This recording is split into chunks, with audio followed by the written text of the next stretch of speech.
አንበሳ ባንክ በዘንድሮ አመት የትርፍ መጠኑን በእጥፍ ለማሳደግ ትንሽ ብቻ ነበረች የቀረችው። ከዚህ ባለፈ አንበሳ ባንክ ከአርኒንግ ፐር ሼር ምንለውን አንድ አክሲዮን ያተረፈውን ትርፍ ወይ ደግሞ ያስገኘውን ገቢም እንዲሁ በከፍተኛ ሁኔታ ያሳደገበት አመትና በብዙ ዘርፎች ማለት በምትችሉበት ደረጃ እጥፍ ለማደግ በትንሽ የቀረው እድገትን ያስመዘገበበት አመት ነበር አንበሳ ባንክ። ዛሬ በዚህ ቪዲዮ ሰሞኑን ጠቅላላ ጉባኤውን ያደረገው የአንበሳ ባንክ አኑዋል ሪፖርቱን ዌብሳይቱ ላይ ለቆታል። ያንን እስከ ጁን 30 2025 ያለውን የፋይናንሻል ሪፖርቱን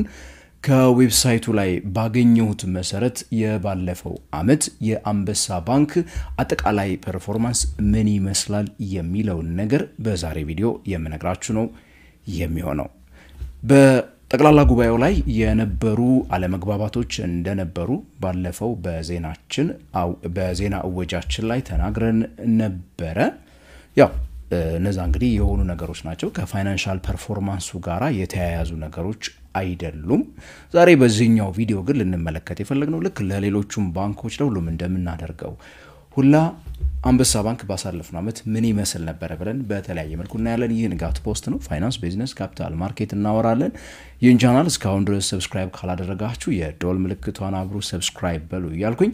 በዚሁ ወደ ቪዲዮ የምገባ ነው የሚሆነው። የተወደዳችሁና የተከበራችሁ ተመልካቾች ታዲያ በካፒታል ማርኬት ላይ የሚሰጠው የቴሌግራም ላይቭ ስልጠናችን 5ኛው ዙር በቅርቡ ይጀምራል። ህዳር 8 ላይ ነው ትሬኒንጉ የሚጀምረው። መመዝገብ የምትፈልጉ ከሆነ ታዲያ እታች በተቀመጠችው የቴሌግራም ሊንክ አናግሩን። ስልጠናውን እንፈልጋለን በሉን። መመዝገብ እንዴት እንደምትችሉ የምነግራችሁ ይሆናል ማለት ነው።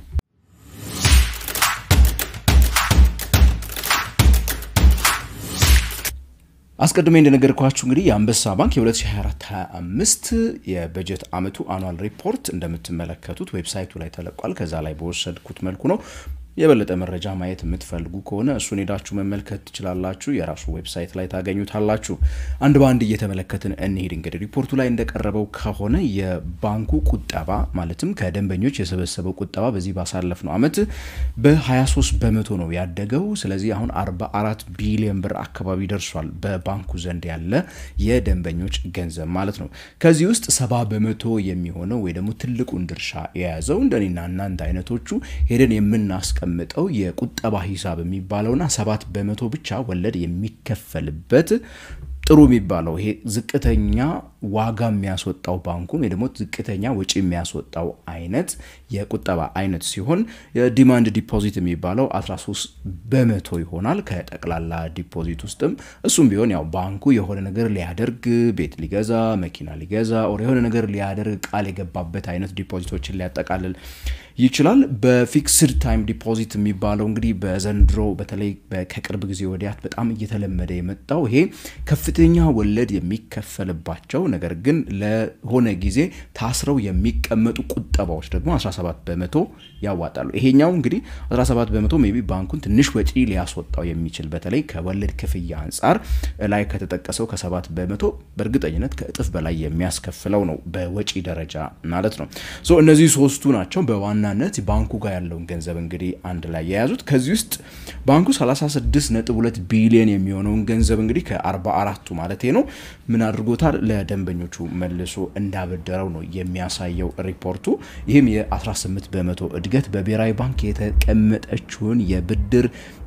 ጣሪያ ወይ ደግሞ የእድገቱን ጣሪያ ባለፈው አመት ሙሉ በሙሉ ነበር ማለት ነው የተጠቀመበት አንበሳ ባንክ። በዚህም 18 በመቶ አድጎበታል ማለት ነው። እርግጥ ነው ያበደረው ገንዘብ አጭር ጊዜ ብድሮችን ስንጨምርበት ወደ 40.3 ቢሊዮን ብር ይጠጋሉ። ያ ማለት ለመንግስት በተለይ ለልማት ባንክና እንዲሁ ደግሞ ለመንግስት ያበደራቸው ቦንድና የትሬጀሪ ቢሎች አንድ ላይ ሲደማመሩ ማለት ነው እነሱ ጋራ አንድ ላይ ወደ 40 ቢሊዮን ብር ይጠጋል። ሌላው አንበሳ ባንክ ባሳለፍነው አመት አንድ ጥሩ ትሉለት አንደኛው ምርታ ደግሞ እንግዲህ 104 ሚሊዮን አሜሪካን ዶላር ደግሞ ከውጪ ምንዛሪ ያስገኙታል። ይህም ከቀደመው አመት የ38 በመቶ እድገት ነው። በተለይ በዚህ ባሳለፍነው አንድ አመት አብዛኛዎቹ ባንኮች ከዶላር ጋራ በተያያዘ አብዛኛዎቹ ኦብሊጌሽኑ ስለነበረባቸው ያልከፈሉት ዶላር ያለባቸው ብዙ ባንኮች የነበሩበት አመት ነው በዚህም የተነሳ ብዙ ባንኮች ከዶላር አንፃር እንደከሰሩ እናቃለን ባለፈው እስከ 4 ቢሊዮን ብር የከሰረው ንብ ነግሬያችኋለሁ ከዛ በላይ የከሰሩም ትልልቅ ባንኮች አሉ ያው ከሌላ ስራ ስላተረፉ ጸጥ ያሉ ማለት ነው ነገር ግን እንግዲህ አንበሳ ባንኩ ላይ ባየው ሁኔታ ከሆነ ግን ምንም አይነት ሎስ ወይ ደግሞ ምንም አይነት ኪሳራ ከዶላር ግብይት እንዳልገጠማቸው አይነት ነገር ነው የሚያመለክተው ይሄንን ካልን ደግሞ በገቢ ደረጃ እነዚህ ነገሮች ከላይ የጠቀስኩላችሁን ስራዎች ነውና በዋናነት የሚሰራው ከዚህ አንፃር ከገቢ ደረጃ 73% እድገት ያሳየበት አመት ነበረ በዚህም 9.5 ቢሊዮን ብር ደርሷል በአንድ አመት ያስገባው ገቢ maybe አብዛኛዎቻችሁ ልትገምቱ የምትችሉት ነገር እንግዲህ አይ ዶላር ምናምን ልትሉኝ ትችላላችሁ ነገር ግን የገቢውን በአንድ መልኩ እንዲያው ያንን ነገር የማያሳየው የአንበሳ ባንክ 66% የሚሆነው የባንኩ ገቢ ባለፈው አመት ከወለድ የተገኘ ነው ወይ ደግሞ ገንዘብ ካበደረ በኋላ ከዛ ካበደረው ገንዘብ ላይ የሰበሰበው ወለድ ላይ የሚያተኩር ነው 34% ነን ኢንተረስት ምንለው ወይ ደግሞ ከወለድ ውጪ ያሉ ገቢዎች ነው እርግጥ ነው ይሄ ምጣኔ አሁን ካለው በኢትዮጵያ ባንኪንግ ኢንዱስትሪ ውስጥ ካለው ምጣኔ ትንሽ ያነሰ ነው 66-34 ምንለው ምክንያቱም ያው ወለድ ላይ ብቻ መንጠልጠል በአንድ መልኩ ለባንኮች ጉዳት አለው ባንኮች እነዚህ ነገሮች እንዲያመጣጥኑ ይመከራል ምክንያቱም ከኤቲኤም ከሞባይል ባንኪንግ ከኢንተርኔት ባንኪንግ ከካርድ አገልግሎቶቹና ከመሳሰሉት ጋራንቲዎች ምናምን ከሚሰጠው የሚያገኘው ገቢና ወለድን ደግሞ ከመሰብሰብ የሚያገኘው ገቢ ቢመጣጠን ዳይቨርሲፋይ ቢሆን ባንኩ አደጋ ውስጥ እንዳይገባ ሊያደርገው ስለሚችል ማለት ነው በአኑዋል ሪፖርታቸው ላይም እንደዚሁ ይሄንን አድሚት አድርገዋል ይሄን ለማስተካከል በሚቀጥለው አመት እንደሚሰሩም የተናገሩበት ነው ማለት ነው ከወጪ አንፃር ስንመለከት የባንኩ ወጪም ቢሆን የዋዛ አልነበረም 51% ነው ባለፈው አመት ያደገው በዚህም 6.6 ቢሊዮን ብር ደርሷል ከዛ ውስጥ 41% ነው የከፈሉት ለወለድ ነው ወይ ደግሞ እነሱ ጋር ገንዘብ ላስቀመጡት ሰዎች ማለት ነው ቀደም ለነገርኳቸው አይነት ቁጠባዎች 59% ደግሞ ከወለድ ውጪ ላሉ እንግዲህ የስራ ማስኬጃ ወጪዎችን ለሰራተኛ እና ለመሳሰሉት የከፈሉትን አንድ ላይ በመተጠቀሉበት ሰዓት ነው ማለት ነው ከትርፍ አንፃር በ2024-25 ሰኔ 30 በፈረንጆቹ 2025 በተጠናቀቀው እንግዲህ ሪፖርት ያደረጉት የ1.8 ቢሊዮን ብር ትርፍን አስመዝግበዋል በነገራችን ላይ ይሄ ኦልሞስት እጥፍ ያደገበት ወይ ደግሞ 94% እድገትን አሳይቷል ማለት ነው ታክስ ሳይከፈልበት ያለው የባንኩ ትርፍ ማለት ነው ቅድም ከነገርኳችሁ እንግዲህ 9 ቢሊዮን ብር አካባቢ ውስጥ ነው 1.8ን ያተረፉት ሜቢ ከአንዳንድ ባንኮች አንፃር ወይ ደግሞ በተለመደው አይነት ያብዛኛዎቹ ባንኮች ጋር ኦኬ ተመሳሳይ ተመጣጣኝ ልትሉት ትችላላችሁ ነገር ግን ከዚህ በፊት ካስታውሳችሁ አንድ በሰራውት ቪዲዮ ላይ እንደ ዘመን ባንክ ያሉት 14 ቢሊዮን ብር ገቢ ያስገብተው ከዛ ውስጥ 8.9ን ወደ ትርፍ ቀይረውታል እዚህ ጋር ግን እንደምትመለከቱት እንግዲህ ብዙ ሚራራቅ አይደለም 9 ቢሊዮን ብር ገቢ ውስጥ ግን 1.8 ብቻ ነው ትርፍ ማትረፍ የቻሉት ከኤፊሺየንሲ አንፃር ዘመን ባንክ ከሌሎች የኢትዮጵያ ባንኮች ምን ያህል እንደራቀ እንዲሁ እንድትመለከቱ ያክል ብዬ ነው ታክስ ከተከፈለበትና አንዳንድ ወጪዎች ወጥተውለት ደግሞ 1.3 ቢሊዮን ብር ሆኗል አፍተር ታክስ ፕሮፊቱ እርግጥ ነው በዚህ ዶክመንት ላይ ምን ያህል ትርፍ እንደተከፋፈለ ለማግኘት አልቻልኩኝም ሜቢ እንግዲህ መረጃውን ያላችሁ ስብሰባው ላይ የነበራችሁ ሰዎች እሱን ታች ኮሜንት ሴክሽን ላይ ከጻፋችሁልኝ ሜቢ ለሌሎች እንነግራለን ከሀብት አንፃር ደግሞ በአጠቃላይ እንግዲህ የባንኩ ሀብት 25% እንዲሁ ያደገበት አመት ነው ያሳለፍነው አመት በዚህም 54 ቢሊዮን ደርሷል 54 ቢሊዮኑ ምንድነው ሀብቱ የአንበሳ ባንክ ብላችሁ ከጠየቃችሁኝ 67% የሚሆነው ከግማሽ በላይ የሚሆነው ከዚህ ሀብት ውስጥ እንግዲህ ቅድም ያልኳችሁ ለደንበኞች አበድሯቸዋል ያልኳችሁ 30 ምናምን ቢሊዮን ብር ዋነች 15% የሚሆነው ደግሞ ባንኩ ራሱ ዘንድ ያለው ሌሎች ባንኮች ጋር ያስቀመጠው ካሽና ካሽ ኢኩቫለንት የሆኑ ነገሮች ደግሞ ወደ ካሽ ቶሎ የሚቀየሩ ነገሮች ናቸው እንዲሁ ደግሞ በገበያው ላይ ትሬድ ሊደረጉ የሚችሉ ሊሸጡ የሚችሉ እንደ ትሬጀሪ ቢል አይነቶቹ ደግሞ 8% ይይዛሉ ከዛ ደግሞ ፊክስድ አሴት የምንለው እንግዲህ ህንጻዎች ቤቶች እቃዎች እነዚህን የመሳሰሉት ደግሞ 4% አለው ሌላው በካፒታል አንፃር ሄደን ደግሞ ከተመለከተን የባንኩ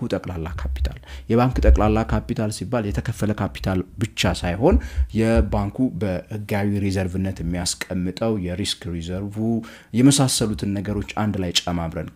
ሪቴይን የሚያደርገውን earning ጨምሮ ማለት ነው የሚሰበስበው ሲሆን የባንኩ ጠቅላላ ካፒታል በአኑዋል ሪፖርቱ ላይ እንግዲህ እንደተገለጸው ወይ ደግሞ እንደምትመለከቱት ከምልስሉ ላይ 6.5 ቢሊዮን ደርሷል ታዲያ በ2025 ጁን 30